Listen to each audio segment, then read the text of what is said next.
So thank you for joining us for another of our series of video interviews with students who have come to Australia and found it to be an entrepreneurial paradise. And with me today we have Camila. Hi, Hello, Camila. Nic. Nice to have you here.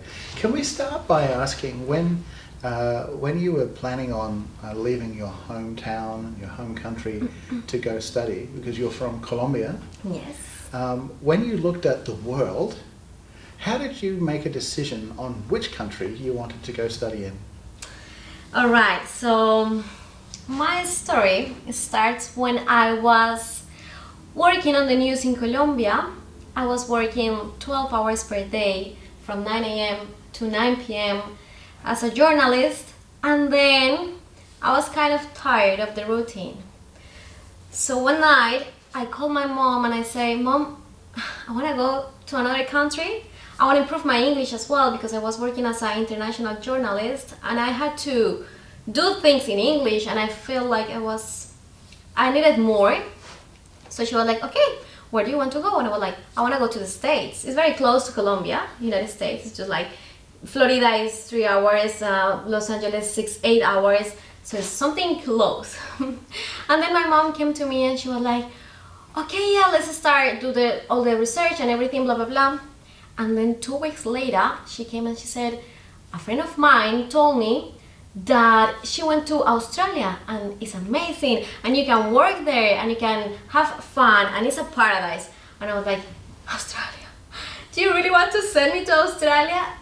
For me, it wasn't even in my mind. For me, it was not part of my vision. But she said to me, "Just try." 2 months later, all my documents were ready to come to Australia. It was super easy, the process. We just found an agent and then everything was like, "That's your place, go there."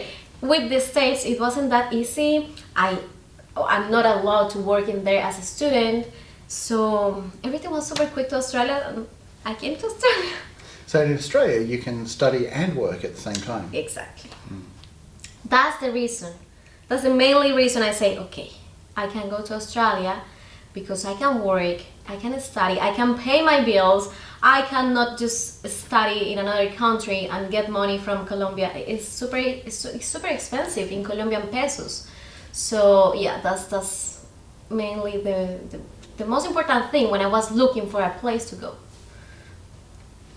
So before you came here, what did you expect Australia would be like, the way that it's marketed? And then after you arrived, what did you discover was the reality, better or worse than expectations? It was a very long process for me when I arrived here. Okay, when I was in Colombia, I was thinking, I'm going to the paradise. I chose like a very small city, the Gold Coast, because I wanted something really like a holiday thing, like a long holiday. I knew I was going to work, I knew I was going to study, but I wanted something very casual where I can enjoy, meet people, make new friends. So that's why I chose the Gold Coast. Then when I arrived, I realized that it was exactly that, but it took me a while to settle down, to be honest. For me, it was a big and a huge challenge to organize job, study, new friends. It was a long process, but it's been 3 years and a half, and it's been the best experience and the best decision in my life. It is a process. So when I arrived, I was just looking for a job. It took me a while to find a job. So I did so many things that I haven't done before. So for the first time in my life, I was working as a waitress in factories, Uber Eats, so many things. It is a really good experience, and it helps you growing, and it helps you, your personality, your life, everything. But it was different in this aspect. So I was waiting everything super quick, super easy going, and it took me a while. So maybe that was the thing I found different when I arrived on the Gold Coast. But wait, didn't you say that when you were at home in Colombia, you were working as a journalist? Yes. So wasn't that strange for you? You've got this professional, respected role, and then you come here and nobody recognizes that, and you're having to work in factories and deliver pizzas. How did you deal with that emotionally? Oh my God, to be honest, so many times I find myself crying after work or even working. But it was part of the process, and I knew I have to learn some things. So I actually, I have done everything in Australia. I work as an extra. I teach Spanish as well. Like I need to do something else. I was teaching Spanish in Uber Eats. It was very lonely. It was very lonely, and I was just driving, thinking about my career.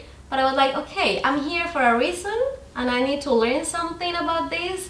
So at the end, I was always accepting the challenge, and I was always saying, okay, this is gonna make me stronger, and I'm gonna be okay after this, and I'm gonna find something else.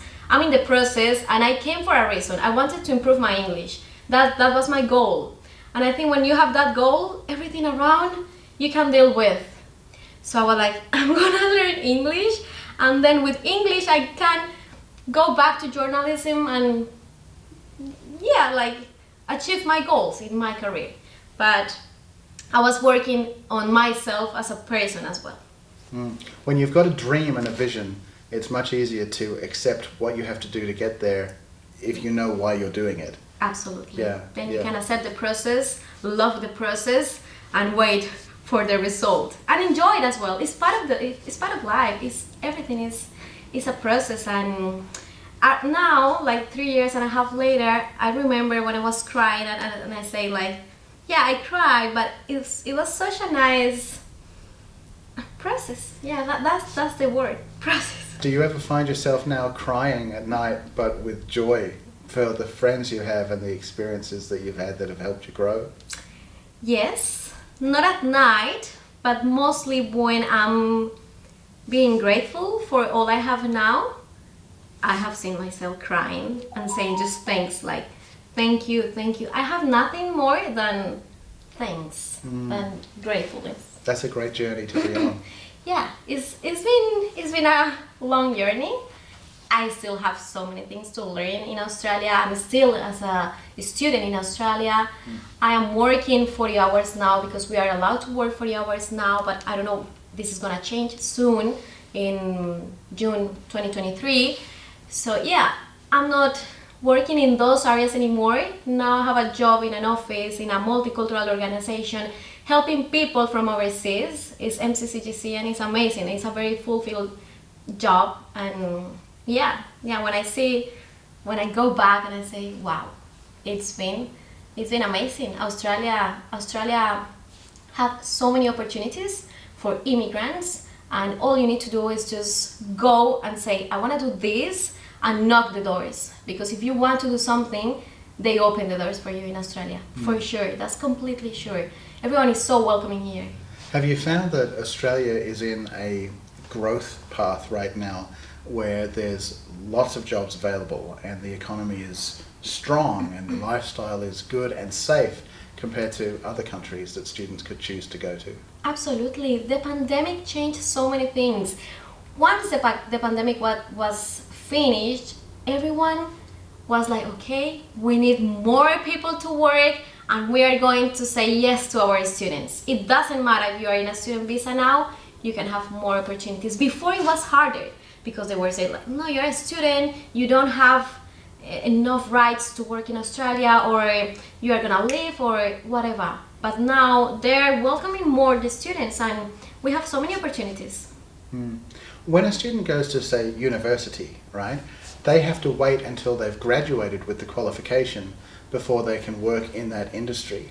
When students are studying at the registered training organisations, the certificate and the diploma courses, do they have to wait so long before they can start working in those industries, or can they get their job experience and work placements and start actually earning some money in those industries that they're getting their qualification in?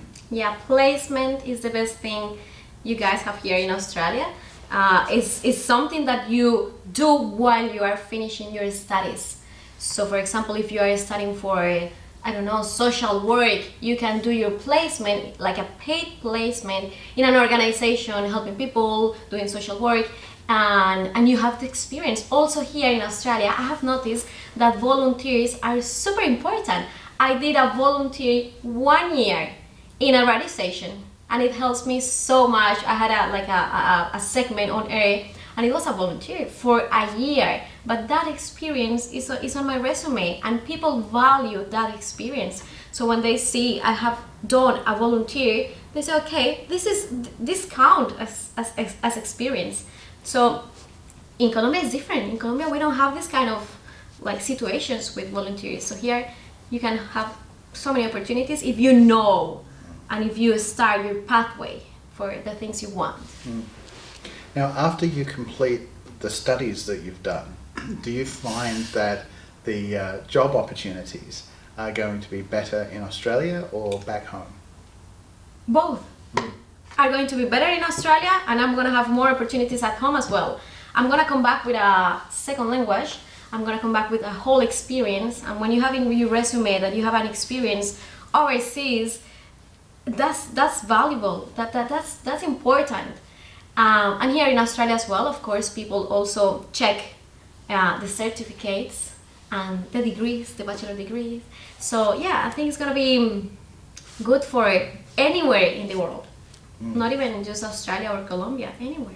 Now, when students are planning to come and they're filling in all of the documentations, the many papers that they have to file for a student visa to come to Australia, one of the documents is called a genuine temporary entrant document, the GTE statement. Yeah. And this is where you write what will you do with the education to come back home and use it back home, because the letter is I'm coming for the education and then I'll go back home, right? But during the time that you're in Australia, students start to recognize that the courses that they're studying, the amount of time that they are here, the different experiences that they have can all earn them credits towards potential migration and getting permanent residency. What's your impression of that opportunity for students?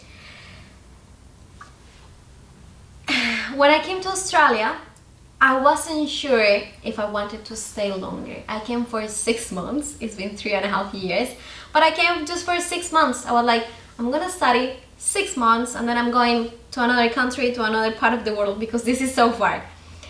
But it is super easy to fall in love with Australia, and then with all of these opportunities that you have as a student, you feel attracted and you say, well, maybe I can start my pathway to stay longer, because they still need more and more people. So for example, with courses like cookery or hospitality or carpentry or well, there is a long list, and Australia is giving so many benefits to the people that are studying these courses, these vets.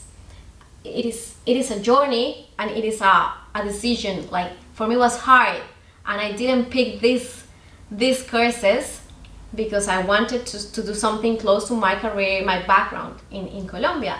So I say I'm not gonna change career, but Australia gives you the opportunity to change career, to start something from scratch, and to start a whole journey. So it is just, as I said, more and more opportunities to stay. If you want to live in Australia for the rest of your life, the way is study something that is on the list.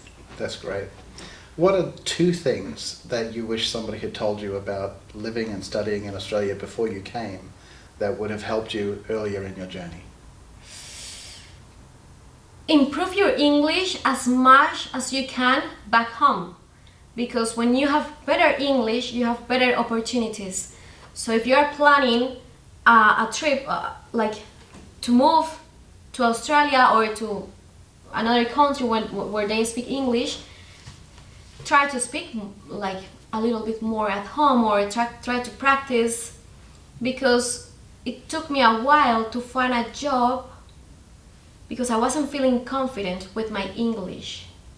I was like, I'm not feeling that I can do that or working on this, because how I'm gonna communicate. So if you practice English before you arrive, I know coming to Australia is to learn English, but you can practice at home, and if you have a better level, it's gonna be easier and it's gonna be faster, all the process. That's one thing, practice English at home. And the second thing is No, I have like 10 things to say about this, but if I have to pick one, I would say it will be great if the people told me it's gonna be hard. I didn't know it was gonna be hard, the process, but it's gonna be worth it. Just take your time to live the process, to love the process, to understand the process, and enjoy it. Because people arrive, Nick, when they arrive, they want a job now. They want to have money now. They want to study tomorrow. Stop, enjoy a little bit more.